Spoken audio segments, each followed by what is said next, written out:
Welcome back to our channel mobile gurus. आज हम करेंगे एक नॉन पेस्टेड आईसीज़ को। जैसे आईफोन 7 के अंदर बहुत सारी नॉन पेस्टेड आईसीज़ होती हैं, आईफोन 6 के अंदर भी। बट नॉन पेस्टेड आईसीज़ को रिमूव करना पेस्टेड आईसीज़ से भी मुश्किल हो जाता है कई बार, क्योंकि उसके आसपास दूसरी पेस्टेड आईसीज़ होती हैं और बैक साइड सीपीयू होता है। पेस्टेड आईसीज़ तो रिमूव करने का थोड़ा डिफरेंट प्रोसेस होता है, बट नॉन पेस्टेड जो आईसीज़ हैं उनको भी रिमूव करना उतना ही डिफ़िकल्ट होता है अगर आप सही टेक्निक यूज़ नहीं करते हैं। आईफोन 7 में ऑडियो आईसी जैसे कि नॉन पेस्टेड आईसी है, बट उसको रिमूव करते time back side base band उसका अननोन हो जाता है, नो सर्विस की प्रॉब्लम आ जाती है। तो एक फ्रेश फ़ोन हम आईफोन 7 खोल रहे हैं, तो इसमें जो नॉन पेस्टेड आईसीज़ है उसको रिमूव कैसे करेंगे और कितना टेम्परेचर रखेंगे जो एसएमडी आप यूज़ कर रहे हैं। आप किसी भी ब्रांड की एसएमडी यूज़ कर रहे हो उस पर आप कितना टेम्परेचर रखेंगे, इसका हम लाइव प्रैक्टिकल करेंगे। क्योंकि सेम मॉडल की भी दो एसएमडीज़ अगर आपके पास है तो सेम एसएमडीज़ की में भी टेम्परेचर 10 से 15 degree up and down very होता है। तो आप जो भी एसएमडी यूज़ कर रहे हैं उस पे एग्जैक्ट आपको कितना टेम्परेचर रखना है, ये हम लाइव प्रैक्टिकल करेंगे और आप अपनी एसएमडी का टेम्परेचर फिक्स सेट कर लेंगे और याद रखेंगे कि मदरबोर्ड पे आपको आईसी रिमूव करने के लिए कितना टेम्परेचर रखना है और आईसी लगाने के लिए। क्योंकि जब हम आईसी लगाते हैं तो जिस टेम्परेचर पे हमने रिमूव किया है उससे 30 to 40 डिग्री लो टेम्परेचर पे भी वो आईसी लग जाती है। ऐसा क्यों होता है, उसका कारण क्या है? जो आईसीज़ हम लगाते हैं हमारी पीपीडी से रिबॉल करके हम लगाते हैं, वो बड़ी आसानी से और जल्दी उतर जाती है। बट जो फैक्ट्री का जो लेड है नॉन पेस्टेड आईसीज़, जैसे ये सारी नीचे नॉन पेस्टेड आईसीज़ है, पर ये नॉन पेस्टेड आईसीज़ को भी रिमूव करते हैं तो बैक साइड में क्या है, इसके यहाँ सीपीयू और बेस बैंड लगा हुआ है। अब ये छोटी मोटी जो पीपीडीज वगैरह जो छोटे मोटे जो कंपोनेंट्स लगे हुए हैं, जैसे ये इसके बेस बैंड ईप्रोम है और ये इसकी मेन ईप्रोम है, तो क्रिस्टल है, ये पावर आईसी के पास पेस्टेड आईसीज़ के पास लगा है। इनको रिमूव करते हैं तो बाकी आईसीज़ इफ़ेक्ट नहीं हो, कोई बोर्ड में और अदर डैमेज नहीं हो। तो इनको कैसे रिमूव करेंगे आप, मेन आपको पता होना चाहिए आपकी एसएमडी पे आपका टेम्परेचर कितना होना चाहिए और टेक्निक कि उसको निकालेंगे कैसे। तो चलते हैं, सबसे पहले आपकी एसएमडी का टेम्परेचर चेक करते हैं कि आपको टेम्परेचर कितना रखना है।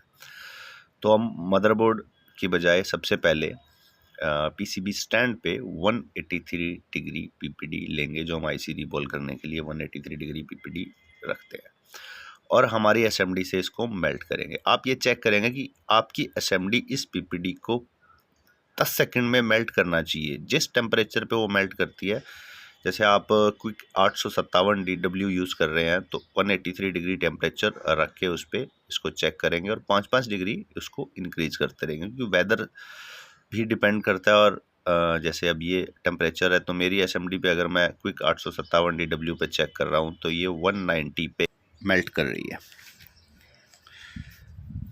तो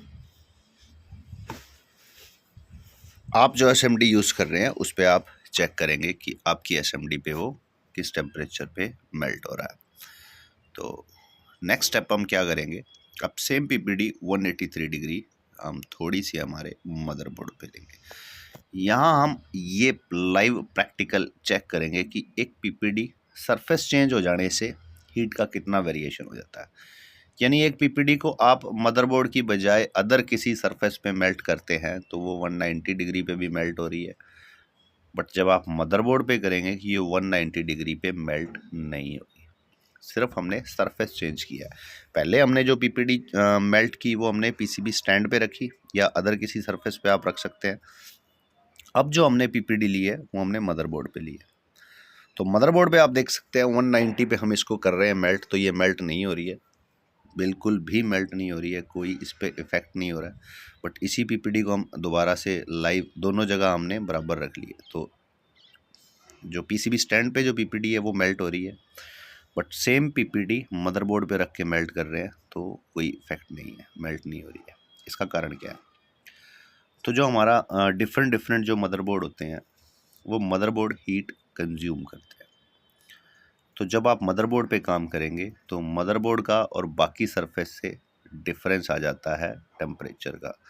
तो मदरबोर्ड 100 डिग्री तक टेम्परेचर कंज्यूम कर लेता है। तो जब आप मदरबोर्ड पे पीपीडी को मेल्ट करेंगे तो जिस टेम्परेचर पे आपकी पीपीडी को मेल्ट किया है उसने, जैसे 190 पे मेल्ट किया है, तो आप जस्ट 100 डिग्री प्लस आ जाएंगे तो 290 डिग्री।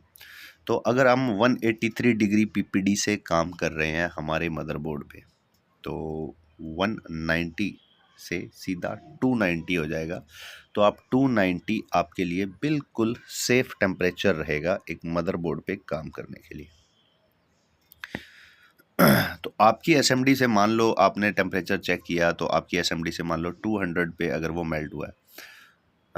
डिफरेंट मॉडल्स की एसएमडी पे डिफरेंट टेम्परेचर आता है, तो आप उस पर जस्ट 100 प्लस कर देंगे तो 300 आपके लिए सेफ टेम्परेचर होगा। बट अब हम जो बोर्ड पे जो कंपोनेंट्स लगे हुए हैं उसको सेम टेम्परेचर पे यानी 290 पे हम जो बोर्ड पे जो कंपोनेंट्स लगे हुए हैं एसएमडी के फैक्ट्री जो फिटेड है यानी जिन पे कभी काम नहीं किया हुआ है, इस पे हीट कर रहे हैं तो कोई इफेक्ट नहीं पड़ रहा है। मेरे को फोर्स करना पड़ रहा है इसको, क्योंकि फैक्ट्री जो लेड यूज़ कर रही है वो 217 डिग्री का होता है। तो हमारा जो पीपीडी है जो हम यूज़ कर रहे हैं वो शोल्डर होता है 183 डिग्री, बट जो फैक्ट्री ने मैन्युफैक्चरर ने यूज़ किया है वो 217 डिग्री। तो इससे 34 डिग्री ज़्यादा टेम्परेचर लेता है जो कंपोनेंट हम फर्स्ट टाइम रिमूव कर रहे हैं। तो उस पर आप 217 डिग्री के अकॉर्डिंग यानी हमारा जो 190 पे जो मेल्ट हो रहा था इससे 35 डिग्री एक्स्ट्रा टेम्परेचर लेगा जो फैक्ट्री का जो शोल्डर है वो मेल्ट होने में। तो उसी अकॉर्डिंग आप अपनी एसएमडी की सेटिंग्स रखेंगे। अब हम आते हैं, अगर एक आईसी को मदरबोर्ड पे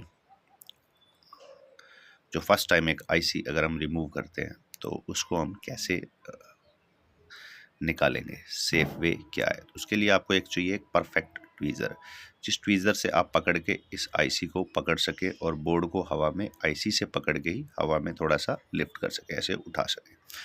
तो आप इस आईसी को पकड़ के थोड़ा सा हवा में उठाएंगे और हवा में उठाने के बाद जो फैक्ट्री आउट के अकॉर्डिंग, जैसे 290 पे हमारा 183 वाला पीपीडी मेल्ट हो रहा था, तो 290 से 35 डिग्री एक्स्ट्रा टेम्परेचर रखेंगे इसको उतारने के लिए। तो 325, तो इस आईसी को उतारने के लिए एक सेफ टेम्परेचर होगा। 5 से 10 डिग्री आपके वेदर के अकॉर्डिंग और आपकी एसएमडी के अकॉर्डिंग अप एंड डाउन हो सकता है, वो आप चेक करेंगे। मेरी एसएमडी पे जो सेफ टेम्परेचर है वो 325। एयर आप नोज़ल के अकॉर्डिंग रखेंगे कि नोज़ल आपने छोटी रखी है तो थोड़ी कम एयर रख सकते हैं हम। जैसे ये आईसी उतरने के बाद आईसी हमारी ट्वीज़र में रह जाती है और मदरबोर्ड हमारा नीचे चला गया, तो 1 सेकंड का भी हीट एक्स्ट्रा नहीं लगता है हमारे मदरबोर्ड पे। जैसे ही आईसी रिमूव हुआ, आईसी हमारी ट्वीज़र में रह गया और मदरबोर्ड नीचे चला गया। ऐसे ही जितनी भी ये नॉन पेस्टेड आईसीज़ हैं, आप नॉन पेस्टेड आईसीज़ को रिमूव करेंगे तो ट्वीज़र से पकड़ के बोर्ड को हल्का सा हवा में लिफ्ट कर लेंगे। अब आईसी को लगाते टाइम भी जो मैक्सिमम लोग गलती करते हैं क्या है कि जो नीचे जो फैक्ट्री का जो लेड है वो 217 डिग्री सेल्सियस का है। इस शोल्डर को हमारा जो 183 डिग्री वाला लेड है इससे हम सबसे पहले रिप्लेस कर। अगर हम इसको रिप्लेस नहीं करेंगे तो फैक्ट्री ने जो शोल्डर यूज़ किया है वो 217 डिग्री का है, हम जिस पीपीडी से आईसी को रिबॉल करते हैं वो 183 डिग्री का है। तो जब हम आईसी को इंस्टॉल करेंगे तो आईसी को जब हम लगाते हैं तो लगाते टाइम हम जो टेम्परेचर रखेंगे वो रखेंगे 290, क्योंकि 290 पे हमारे वाला शोल्डर मेल्ट हो जाता है। तो वो बिल्कुल सेफ़ टेम्परेचर है इस आईसी को लगाने का। 290 पे हमारे वाला शोल्डर तो मेल्ट हो जाएगा 183 डिग्री वाला, पर जो फैक्ट्री का जो शोल्डर है वो 217 डिग्री वाला है, वो मेल्ट नहीं होगा। अगर आप ज़्यादा टेम्परेचर पे इस आईसी को लगाएंगे तो वो लगाना सेफ़ नहीं है, क्योंकि लगाते टाइम अगर 30 से 40 सेकंड लगते हैं तो बैक साइड भी उसका इफेक्ट हो जाता है। उसकी वजह से आईफोन 7 में जैसे नो बेसबैंड नो IMI वाली प्रॉब्लम आ जाती है, बेसबैंड CPU लीक हो जाता है, CPU या नॉन आसपास जो पावर आईसीज बाकी पेस्टेड लगी हुई हैं वो भी लीक होने का खतरा रहता है। तो जब हम आईसी इंस्टॉल करते हैं तो 35 डिग्री कम टेम्परेचर पे इंस्टॉल करते हैं, तो इसलिए इस शोल्डर को रिप्लेस कर दे। अब आईसी को विक कैसे करते हैं उस पर भी मैंने डिटेल वीडियो डाली हुई है। पेस्टेड आईसीज़ को कैसे रिमूव करते हैं, ग्लू को कैसे क्लीन करते हैं, अगर ये आईसी उतारते टाइम अगर हमारे ट्रैक्स डैमेज हो जाते हैं तो उन ट्रैक्स को कैसे रिपेयर करते हैं, इस पर भी मैंने डिटेल वीडियोस डाली हुई हैं, तो डिस्क्रिप्शन में उसका मैं लिंक दे दूंगा, आप लिंक में जाके बाकी वीडियोस देख सकते हैं। और इसी तरह की हैंड स्किल की बाकी भी वीडियोस आती रहेंगी, मदरबोर्ड में आईसीज़ का आइडेंटिफिकेशन और बाकी जो आईसीज़ लगी हुई हैं, वाईफाई आईसीज़ हैं, नेड हैं, उनको कैसे सेफ वे में रिमूव करते हैं। हाँ, तो फॉल्ट फाइंडिंग की जो वीडियोज़ हैं वो भी चैनल पे ऑलरेडी काफ़ी सारे फॉल्ट्स की वीडियोस अवेलेबल है, बट अब मैं कोशिश कर रहे हैं कि अगर सब लोग इजीली, जिस चीज़ में जो ज़्यादा नुकसान होता है कि काम करते हुए लोगों का हैंड स्किल अच्छा नहीं है, तो हैंड स्किल पे ज़्यादा फोकस है, तो हैंड स्किल की वीडियोस पोस्ट कर रहे हैं। तो अच्छी तरह से इसको विक करते हैं। सबसे पहले विक करने के बाद इस आईसी को इंस्टॉल करेंगे। तो इंस्टॉल करते टाइम याद रखेंगे कि जो टेम्परेचर है वो कम रखेंगे, क्योंकि हमारी जो पीपीडी है वो 183 डिग्री सेल्सियस वाला पीपीडी है। अब इसको अच्छी तरह से क्लीन करके फ्लक्स जो हम लगाते हैं वो फ्लक्स ज़्यादा नहीं लगाएंगे। आईसी के नीचे अगर इंस्टॉल करते टाइम ज़्यादा फ्लक्स लगा देते हैं या कम फ्लक्स लगा देते हैं, वो दोनों ही नुकसानदायक है। तो हल्का सा हीट करके फ्लक्स लगाएंगे तो फ्लक्स क्या है वो फैल जाएगा, मेल्ट हो जाता है और सारा फ्लक्स अच्छी तरह से फैल जाता है अपने आप मेल्ट होके। अगर ये फालतू लग गया है शोल्डर पेस्ट फ्लक्स अगर थोड़ा सा फालतू लग जाता है तो इसको आप क्लीन कर देंगे। ज़्यादा फ्लक्स आईसी के नीचे नहीं होना चाहिए।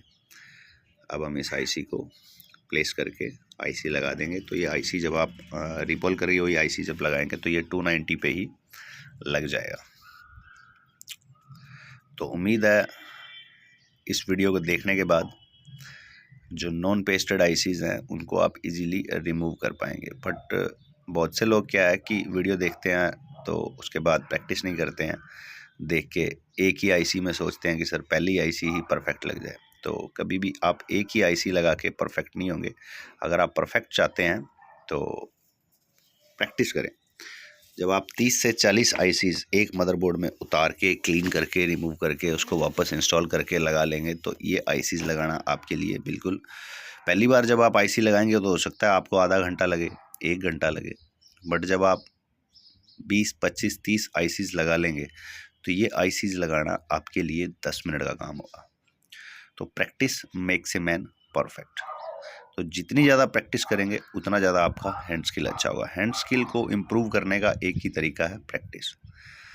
जब तक आप प्रैक्टिस नहीं करेंगे, देख के आप किसी चीज़ को नहीं सीख सकते। अगर आप इसको देखेंगे, सबसे इम्पॉर्टेंट चीज़ है जो बता रहे हैं, जो मैं बोल रहा हूँ कि कैसे काम करना है, उसको सुने, उसको समझे, एक एक पॉइंट। अगर आप एक भी टॉपिक इसमें मिस कर देते हैं कि टेम्परेचर अप एंड डाउन ज़्यादा रख लेते हैं या नीचे शोल्डर क्लीन नहीं करते हैं, कोई भी एक स्टेप मिस कर देते हैं तो आप में उसमें गलती होने के चांसेस रहते हैं। तो मिलते हैं नेक्स्ट वीडियो में। तब तक चैनल को जिन्होंने सब्सक्राइब नहीं किया है, चैनल को सब्सक्राइब करें और वीडियो को लाइक करें ताकि मोटिवेशन मिलता रहे नेक्स्ट वीडियो बनाने के लिए। धन्यवाद।